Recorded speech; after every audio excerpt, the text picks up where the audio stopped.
Hello and welcome to the program. This edition covering Nigeria's Northeast. I am Bukola Koka, starting off in Adamawa State, where the governor, Umaru Fintiri, has reiterated his administration's commitment towards improving the quality of education in the state by the provision of conducive environment for learning. The governor reiterated this commitment while flagging off the distribution of desks and chairs to all the schools across the 21 local government areas in the state. Adamawa State has made incredible progress in securing impressive students' performance in WAEC and NECO in the 2023 examinations, where it came first in the north and ranked second nationally. This performance has prompted the Governor Fintiri's administration to do more to improve on the performance. One of the steps taken is the distribution of desks, chairs and file cabinets to 165 schools, and will receive over 200 desks and chairs across the state. Flagging off the distribution, Governor Fintiri, represented by his Commissioner for Education and Human Capital Development, Bala, says these efforts in the state's education sector are deliberate to sustain the progress being made. One of the key challenges within the education sector in the state is the challenge of lack of furniture in schools. Any visitor to the school in the state for some time will attest to the fact that the furniture there are inadequate. The learning environment is not conducive because the students in some of the schools are sitting on bare floor. Today, we thank God that we are at a point when we are commencing the distribution of the first batch. I say first batch, and I repeat first batch of the furniture to our school. The state consultant of UNICEF in Adamawa calls for more interventions by other development partners. With these furnitures, we believe that the 165 schools or so that have been mentioned will not have pupils that will have to sit on the floor because they don't have seating. And I want to use this opportunity to call on other partners to join the government, including philanthropists and organizations, to join government in providing these facilities. Beneficiary schools will receive over 200 desks and chairs, promised from the Adamawa State Post-Primary Schools Management Board that they will be properly utilized. We will talk to our principals and teachers for effective utility of these furnitures so that they are properly taken care of, so that they also maintain it. According to the state government, this first phase is to ensure that by the end of this year, all students will be sitting on their chairs in all public schools.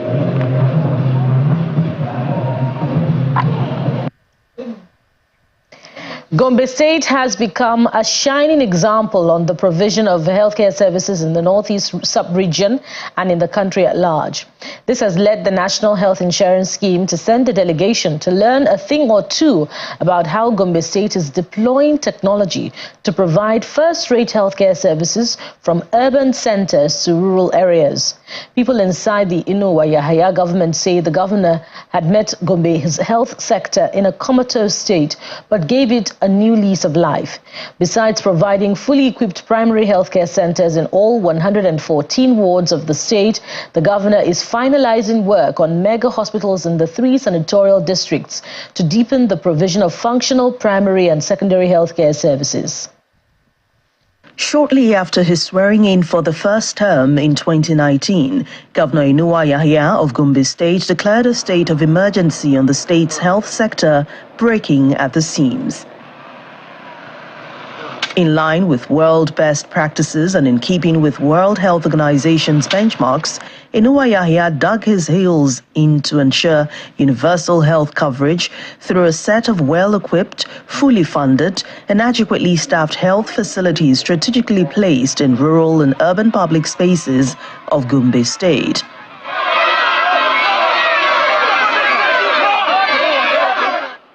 The governor also put an insurance scheme in place called Go Health, becoming the first to enroll, an initiative that resonates with the masses and common people of Gombe State.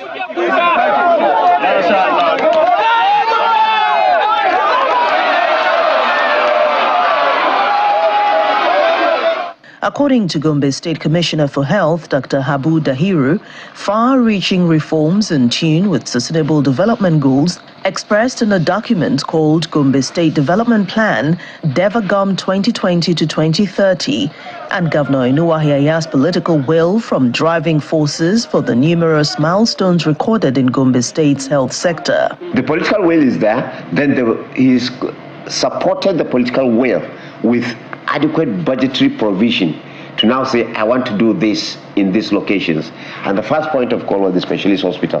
He transformed. Now if you go to the A&E, it's an upstairs story building where you have A&E complex where you triage, you have offices, you have conference rooms, you have seminar rooms, you have the general outpatient, then the emergency pediatric unit was also enhanced. We have developed, you remember, the Gombe State Development Plan 2021 to 2030. We've inputted almost everything there so that by the year, you don't need to come to me to say, yes, I need a hospital here, or I need a dispensary here, or I need a maternity here. We've inputted that. Then the training plans I had told you, every year the number of people we need to go and train and put in there. The primary healthcare agency says Inuwa Yahya has made Gombe a shining example in providing primary healthcare at the grassroots. The governor has upgraded 114 primary healthcare facilities, and these facilities are linked to secondary health facilities for appropriate referral. And one hospital per senatorial zone, secondary facility, has also been upgraded, and they have been provided with the state-of-the-art equipment, new beds, diagnostic equipment, digital x-rays, and so on and so forth. On the academic side, College of Medical Sciences, Pharmacy, and the College of Nursing have graduated an average of 4 sets of students, serving the much-needed manpower demands of the state's health sector. And we also graduated 4 sets of pharmacists. All these, majority are indigenous of the state and also back to serve the state. So now we're introducing the nursing program, nursing sciences program. And the next few years, by the time the first set are graduating, they're also going to human resource in terms of nursing, which is grossly deficient in the state. And of course, the public health also, we're bringing a degree program now, so that all those staff who have initially done the diploma have the opportunity now to come and do a degree program in public health. The various achievements of Inuwa Yahya in the health sector has brought many states to come and understudy Gombe State's health sector. And on the international stage, the governor was invited by the Chatham House to share the success story of Gombe in its pursuit of universal health coverage.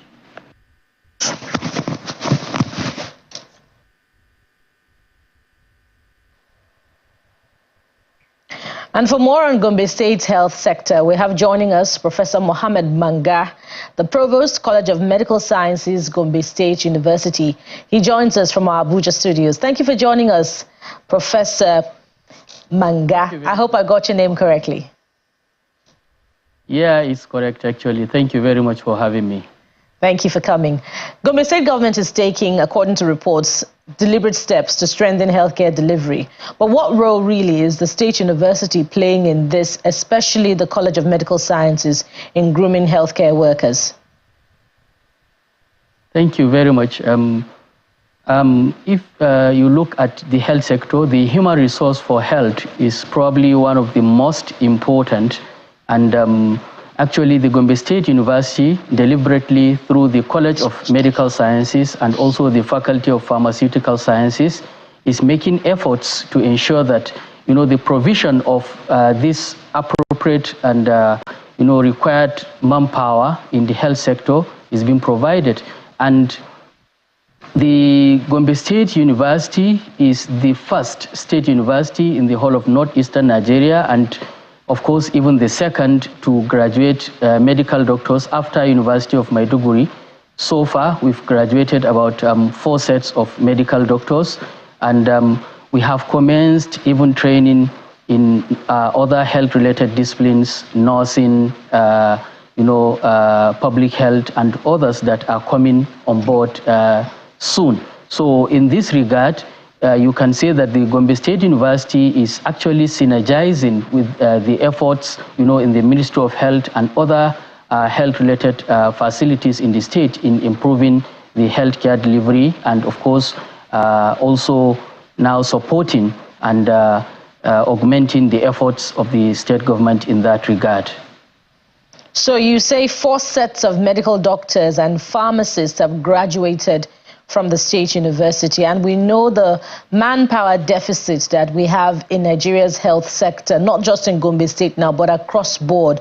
So is there a structure in place that is ensuring that these 4 sets, or in fact perhaps a certain percentage, will be employed by the state government at the end of their training? Yeah, thank you. Thank you very much for this question. The Gombe State government already have an arrangement such that all these health-related disciplines, the students are actually employed by the state government even while they are still students in the university.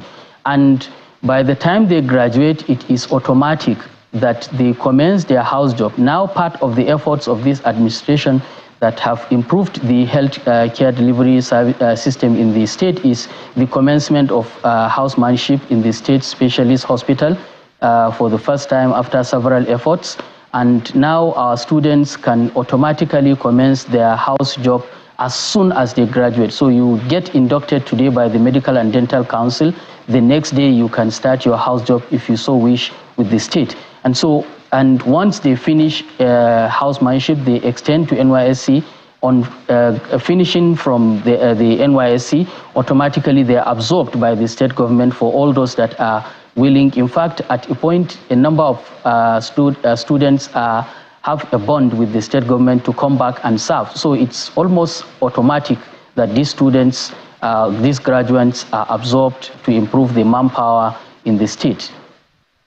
Now, besides, the amiable working environment, made possible by the administration through the provision of infrastructure and the assurance of employment from those that you're producing from the university, what is the disposition really of the Gombe State government towards remuneration that is being demanded by the Association of Resident Doctors and the NMA across the Federation for improved remuneration, allowances and welfare to check the brain drain in the country's health sector, with specific focus now on Gombe State?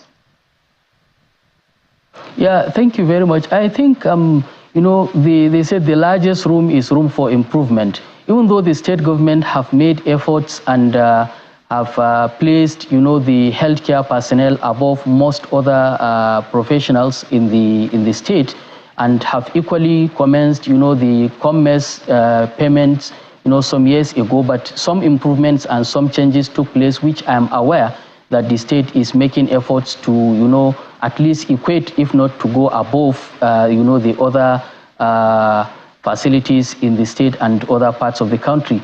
Yes, we may not be the best in this regard, given the fact, due to the fact that you have so many other demands, on the government. But I'm aware that, there are a lot of efforts in collaboration with the professional associations, the Nigerian Medical Association, and other relevant health-related associations in making sure that this aspect is improved.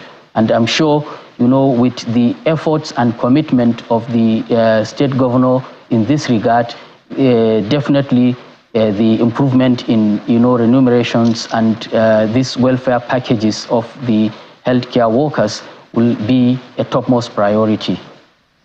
So can you say anything categorical about this level of commitment that you say the state government is showing to improving their remuneration? Is the government willing to meet the association halfway, quarter way?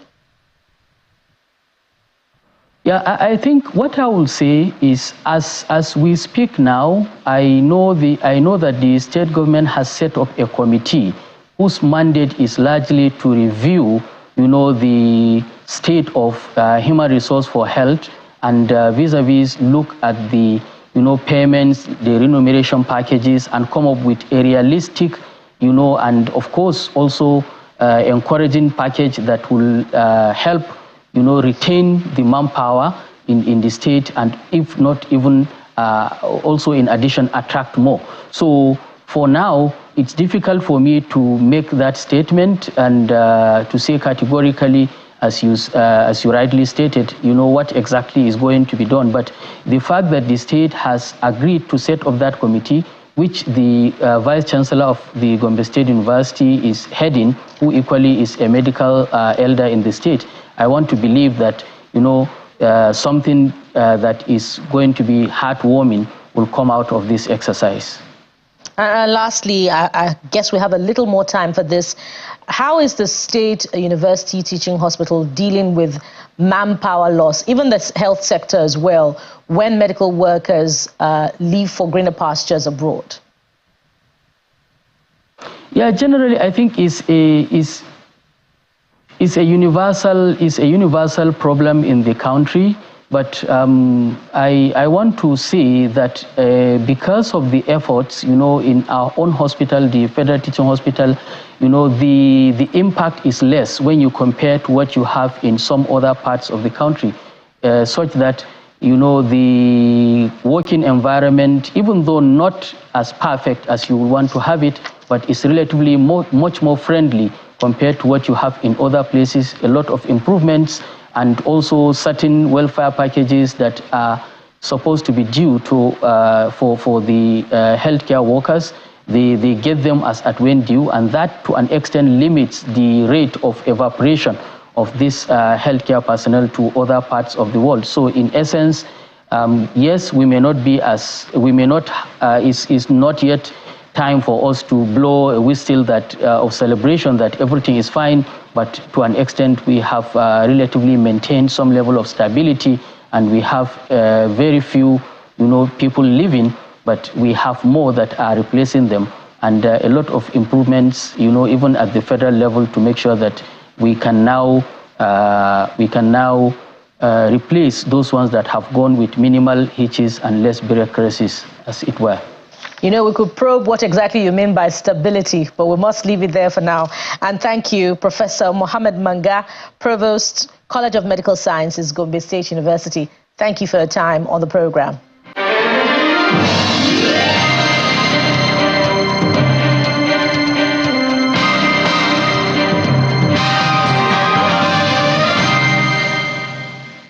Welcome back.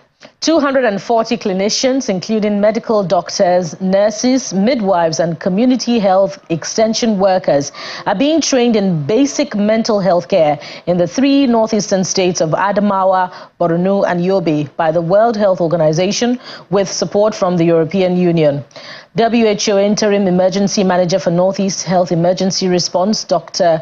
Kumshida Balami, declared the training open in Damaturu, the Yobe State capital, with a pledge to support the capacity of healthcare workers to improve the health status of their communities. A 2023 report by the World Health Organization estimates that 20% of Nigerians are affected by mental illness resulting from stress, conflict, frequent disease outbreak, alcoholism, drug addiction, among other causes. To support the Yobe State government and improve the health status of residents in the Northeast region, the Global Health Agency is training 240 clinicians, including medical doctors, nurses, midwives, and community health extension workers on basic mental health care. 78 of these participants are from Yobe, while 162 are from Adamawa and Borno states. This particular training is in support of the Ministry of Health across the 3 states, that is Borno, Adamawa, and Yobe. WHO is training about 240 clinicians, which include medical doctors, nurses, midwife, and community health extension workers to be able to increase or improve the access to mental health care at the primary health care level. There are concerns about inadequate rehabilitation facilities for victims. Drugs and alcohol can equally bring about mental disorder. Stress can bring about mental disorder. Accident like RTA, especially when a person had an accident and then he developed what we call head injury. It can bring about mental disorder. Normal infections such as malarial infection, typhoid fever, cerebrospinal meningitis, they can all bring about mental disorder. Likewise, there is physical sicknesses such as HIV, like hypertension, they can equally also bring about the mental disorder. The outreach that we have been doing for this mental health in about 13 LGA, if you go through the thing, you will see a lot of our youth, they are engaging into drugs abuse. Not even our youth, even the elderly ones, that they know the effect of these drugs. So we need a rehabilitation center in Yobe so that it will take care of these illicit drugs within our society. The training will cover mental health and psychosocial support for the lingering cerebrospinal meningitis outbreak in the state to provide families of patients and communities with emotional support. The Bauchi State Governor, Bala Mohammed, has expressed commitment to the development of the livestock industry, stating that it holds immense potential. He believes that improving the industry can help prevent farmer-herder clashes in the country. The governor made these comments during a courtesy visit by a team from the Livestock Productivity and Resilience Support Project. Our correspondent, Hajara Aliu, reports. A mission team from the World Bank's Livestock Productivity and Resilience Support Project, LPRES, is in Bauchi State to assess the progress of the project and evaluate the state's readiness for future initiatives. The team conducts assessment on the Milk Collection Center in Sulubawa, the Bauchi Meat Processing Company, and other related facilities.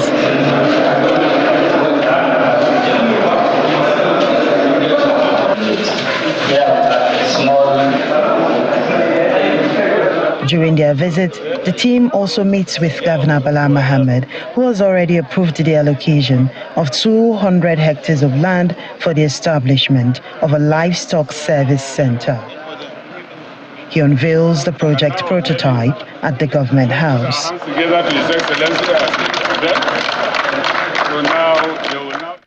Speaking at the chamber, the team leader explains that the project is performance-based, with Bauchi State demonstrating its preparedness to participate. One of the only 2 states clearly mentioned in the project appraisal document and allowed to establish livestock service center through performance-based condition.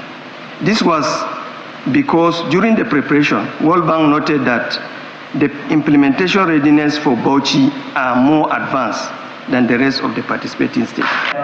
Governor Mohammed expresses his desire to leverage the benefits of the project to improve the lives of the people. I have a huge appetite of providing solution to the herder and farmer clashes in Nigeria. With our arable land that have not been developed, we can arrest the imbroglio, the fight between farmers and herders, by providing large hectareage of land for people to stop the transhumance, the practice of pastoralism that has been stopped all over the world, so that we can provide water, grass, and place for the Fulani people and others to habitate, and of course grow the livestock industry. The program aims to enhance livestock productivity, commercialization, and resilience of targeted livestock. Hajara Aliyu, Channels Television News. The management of the Federal University Wukari, located in Taraba State, is soliciting the assistance of the federal government and philanthropists to assist the institution in tackling insecurity within the school and beyond. According to the Vice Chancellor of the institution, Professor Jude Rabo, 90% of their staff and students live off campus, a situation he believes exacerbates insecurity, and he wants the federal government to step in by building student hostels and staff quarters to tame insecurity. He insists that the high cost of living, coupled with the removal of fuel subsidy, has forced the institution to render bus services at a subsidized rate for students and staff of the institution to cushion the negative effect of the high cost of living. I appeal to philanthropists and publicly spirited individuals to come to our aid by building students' hostels for us and by building staff quarters for us. At the moment, 90% of our students live off campus, and 90% of our staff live off campus. So the situation is critical, and any delay could be dangerous. Once more, I appeal to all assembly to come to our aid and build such structures. I'm not unmindful of the fact that we have PPP initiative put by government, this public-private partnership arrangement. But it takes time. The arrangement takes time. It involves training of our staff, which we have done anyway. But we have to scout for partners. Then we have to submit proposals that may even go to federal executive council. It's quite cumbersome. We appreciate it, but we'll be glad if philanthropists can swiftly come to our aid. And that sums it up on the program today. Thank you for watching. Join us again next week when we bring you another edition of the program. I am Bukola Koka. Bye for now.